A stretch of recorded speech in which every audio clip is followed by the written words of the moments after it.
সম্ভাবনার দিক থেকে আমি বলি, যেমন আমরা বলি একটি ক্ষুদ্র বীজের ভিতর পুরো গাছটি সম্ভাবনা আকারে উপস্থিত থাকে। বীজ থেকেই তো গাছের উদ্ভব হয়। অর্থাৎ বীজ আসলে পুরো গাছেরই প্রতিনিধি। একইভাবে মানবজাতির যে সকল জ্ঞান, অর্জিত জ্ঞান, বৈজ্ঞানিক জ্ঞান, প্রযুক্তিগত জ্ঞান,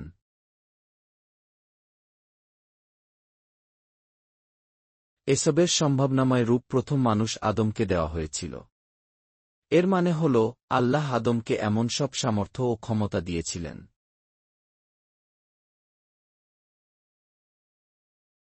যার মাধ্যমে তিনি সব ধরনের জ্ঞান অর্জন করতে পারবেন, শাম, শ্রবণ, বাসর, দৃষ্টি এবং বোধশক্তির সাহায্যে। মানবজাতি যুগে যুগে যে জ্ঞান অর্জন করছে, সেই জ্ঞান অর্জনের ভিত্তি হল আদমকে দেওয়া ওই সব মৌলিক ক্ষমতা।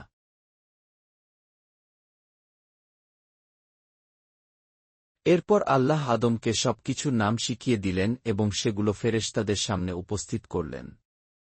আল্লাহ তাদের বললেন, যদি তোমরা সত্য বলে থাকো, যদি তোমাদের করা আপত্তি বা প্রশ্ন সত্য হয়, তবে আমাকে এসব জিনিসের নাম বলে দাও। তখন তারা সবাই বলল, হে আল্লাহ, তুমি পবিত্র। তুমি ছাড়া আমাদের কোনো জ্ঞান নেই।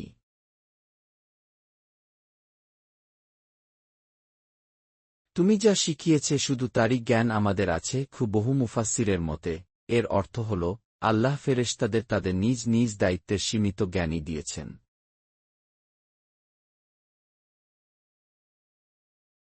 প্রতিটি ফেরেশতা আল্লাহর আদেশে মহাবিশ্বের কোনো না কোনো নির্দিষ্ট কাজের দায়িত্বে আছে, এবং তারা সেই দায়িত্ব পালনের জন্য প্রয়োজনীয় জ্ঞানই পায়, সর্বব্যাপী বা সর্বসম্মত জ্ঞান নয়।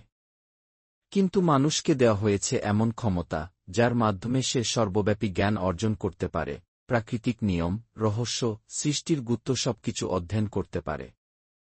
এটাই মানুষ ও ফেরেশতাদের মূল পার্থক্য।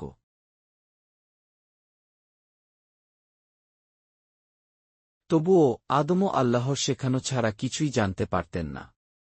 আল্লাহ তাকে নামগুলো শিখিয়ে দিলেন, আর সেই কারণেই আদম ফেরেশতাদের সামনে সবকিছুর নাম বলে দিতে পারলেন।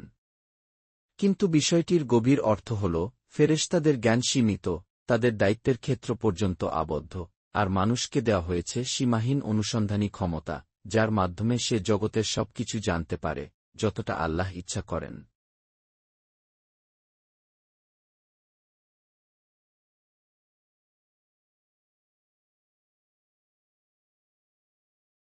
এরপর আল্লাহ আদমকে বললেন, হে আদম, এখন তুমি তাদের সামনে এসব নাম বলে দাও। যখন আদম বলে দিলেন, তখন আল্লাহ ফেরেশতাদের বললেন, আমি কি তোমাদের বলিনি যে আমি আসমানসমূহ ও জমিনের গোপন রহস্য জানি? আর তোমরা যা প্রকাশ করো এবং যা গোপন রেখেছিলে, সবই আমি জানি।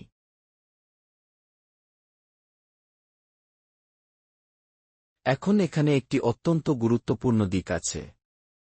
আদমকে আল্লাহ তার খলিফা, প্রতিনিধি করে সৃষ্টি করেছিলেন। ফলে আল্লাহর এই মহাবিশ্বের দৈবিক রাজত্বের প্রশাসন এক অর্থে আদমের অধীন করা হয়। যেমন একসময়ে ব্রিটিশ ভাইসরয় দিল্লিতে থাকলে পুরো প্রশাসন তার অধীন থাকত, উপরে শুধু রাজা বা সম্রাট। ঠিক তেমনি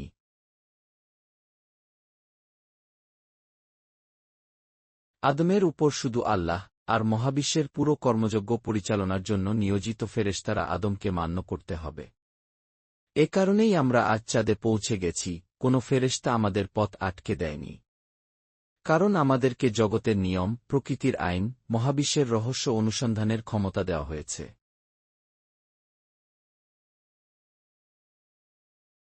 আর ফেরেশতারা এই ব্যবস্থার বাস্তবায়নকারী মাত্র। এমনকি মানুষ যখন পাপ করতে যায়, ফেরেশতারা তাকেও বাধা দেয় না, কারণ মানুষকে দেওয়া হয়েছে স্বাধীনতা, কৃতজ্ঞ হবে নাকি অকৃতজ্ঞ, ভালো কাজ করবে নাকি মন্দ।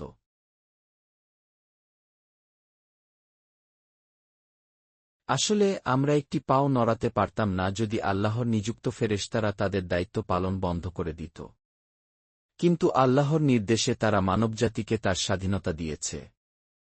সেই কারণেই আদমের প্রতি সম্মান প্রদর্শনের জন্য তাদের সামনে নির্দেশ দেওয়া হল, আজ্ঞা পালনের প্রতীক হিসেবে, আদমকে সেজদা করো। কি সব ফেরেশতা সেজদায় নত হল।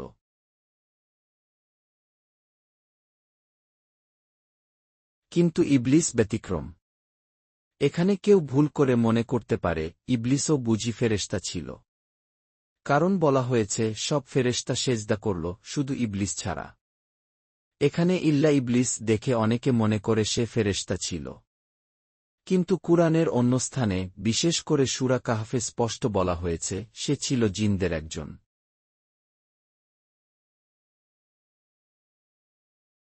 জিনদের সৃষ্টি হয়েছে আগুন থেকে, আর ফেরেশতাদের সৃষ্টি নূর থেকে। আলো এবং আগুন খুবই ঘনিষ্ঠ প্রকৃতির উপাদান। আরবি ভাষায়ও নূর ও নার শব্দ দুটি খুব ঘনিষ্ঠ। সেই কারণে ইবলিস, যদিও জিন ছিল, পবিত্রতা ও ইবাদতে এত অগ্রগামী ছিল যে সে ফেরেশতাদের সান্নিধ্যে অবস্থান করত। তাই সেজদার নির্দেশ তার উপরও প্রযোজ্য ছিল। কিন্তু সে অহংকার করল, অবাধ্যতা দেখাল, নিজেকে শ্রেষ্ঠ ভাবল এবং অবশেষে সে অবিশ্বাসীদের দলে অন্তর্ভুক্ত হল।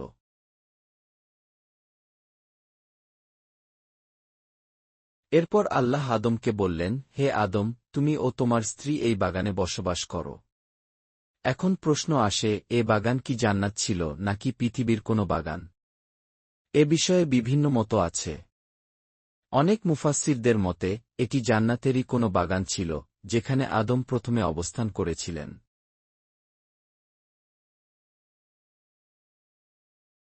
তারপর তাকে পৃথিবীতে প্রেরণ করা হয়। তবে যাই হোক, মূল বিষয় হল, এই পর্যায় থেকে মানবজাতির পরীক্ষা ও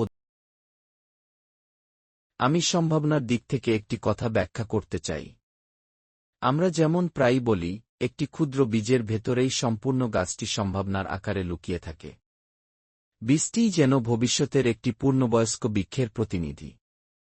সেই বীজ থেকেই ধীরে ধীরে গাছের উদ্ভব হয়, ডালপাতা হয়, ফল হয়। আমি যখন এই উদাহরণটি চিন্তা করি,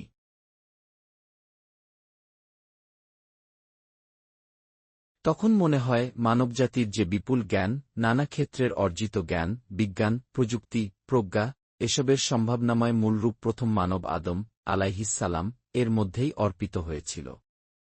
এর মানে হল,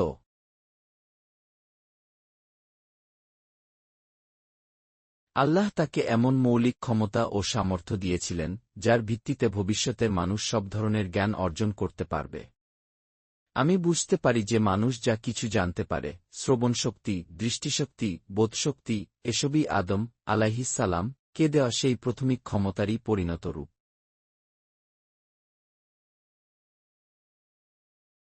আল্লাহ আমাকে দেখিয়েছেন কিভাবে তিনি আদমকে সবকিছুর নাম শিখিয়ে দিলেন। তিনি যখন ফেরেশতাদের সামনে সেই জিনিসগুলো উপস্থিত করলেন, তখন ফেরেশতাদের বললেন, যদি তোমরা মনে করো তোমাদের ধারণাই সত্য, তাহলে এগুলোর নাম বলে দাও।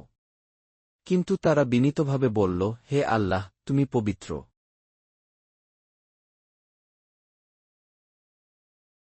আমরা তো কোনো জ্ঞানই রাখি না, শুধু তুমি আমাদের যা শিখিয়েছ তাই ছাড়া।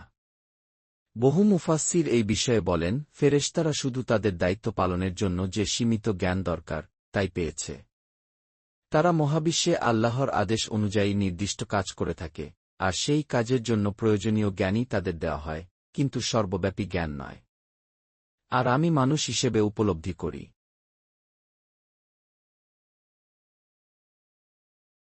আল্লাহ মানুষের ভেতর যে ক্ষমতা দিয়েছেন, তা হল অনুসন্ধান করা, শিখে যাওয়া, নতুন কিছু উদ্ভাবন করা, সৃষ্টির রহস্য বুঝতে পারা। এখানেই মানুষ ও ফেরেশতাদের মূল পার্থক্য।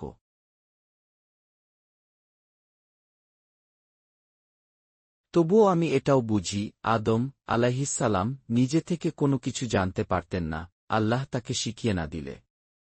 তিনি মানবজাতির পিতা হিসেবে যে জ্ঞান পেয়েছিলেন, সেটি আল্লাহরই দান।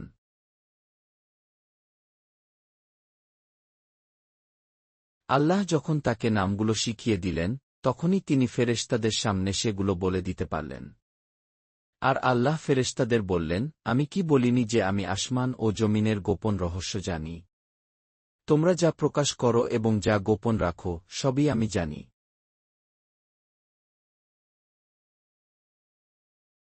আমি যখন এই অংশটি পড়ি বা বোঝাই, তখন একটি অত্যন্ত গুরুতর দিক আমার চোখে পড়ে। আল্লাহ আদমকে তার খলিফা, প্রতিনিধি হিসেবে সৃষ্টি করেছিলেন। এর মানে হল, আল্লাহর এই বিশাল সৃষ্টিজগতের যে দৈবিক প্রশাসন, সেই ব্যবস্থার একটি বড় অংশ যেন মানুষের হাতে ন্যস্ত করা হল। যেমন ধরুন, কোনো একসময় ব্রিটিশ ভাইসরয় দিল্লিতে থাকতেন, আর পুরো ভারতবর্ষের প্রশাসন তার অধীনে চলত।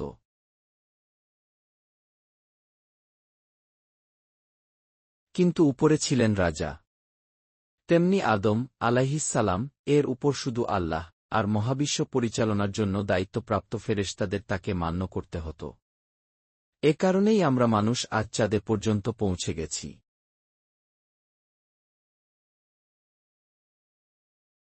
কোনো ফেরেশতা আমাদের পথ আটকে দেয়নি, কারণ আমাদেরকে আল্লাহ মহাবিশ্ব অনুসন্ধানের স্বাধীনতা দিয়েছেন। প্রকৃতির নিয়ম, জগতের রহস্য সব অনুসন্ধান করার ক্ষমতা মানুষের আছে। ফেরেশতারা শুধু সেই ব্যবস্থার কর্মসম্পাদক।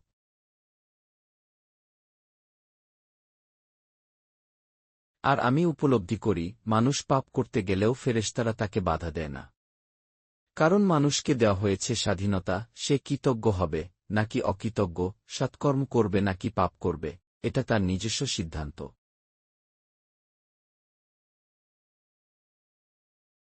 আসলে আমরা একটি পাও নড়াতে পারতাম না যদি আল্লাহর নিযুক্ত ফেরেশতারা তাদের দায়িত্ব পালন বন্ধ করে দিতেন।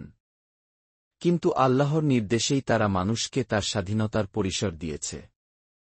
সেই কারণেই ফেরেশতাদের সামনে বলা হল, আদমকে সেজদা করো। সব ফেরেশতা আদেশ মেনে সেজদায় নত হল।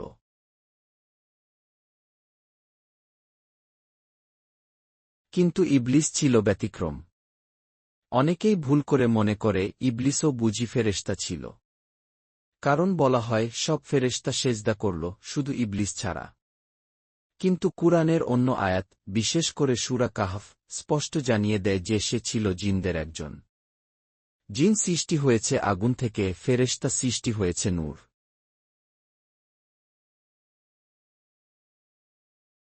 আলো থেকে।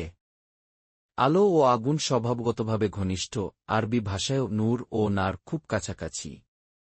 সে কারণে ইবলিস ইবাদতে এত অগ্রগামী ছিল যে ফেরেশতাদের মধ্যে থাকতে পারত। তাই সেজদার নির্দেশ তার উপরও প্রযোজ্য ছিল।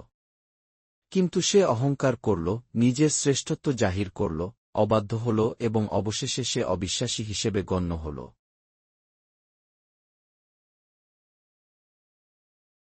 এরপর আল্লাহ আদমকে বললেন, হে আদম, তুমি এবং তোমার স্ত্রী এই বাগানে বসবাস করো। এখানেই প্রশ্ন আসে, সেটি কি জান্নাতের বাগান ছিল নাকি পৃথিবীর কোনো উদ্যান? বহু মুফাসসির মনে করেন এটি জান্নাতেরই একটি বাগান ছিল।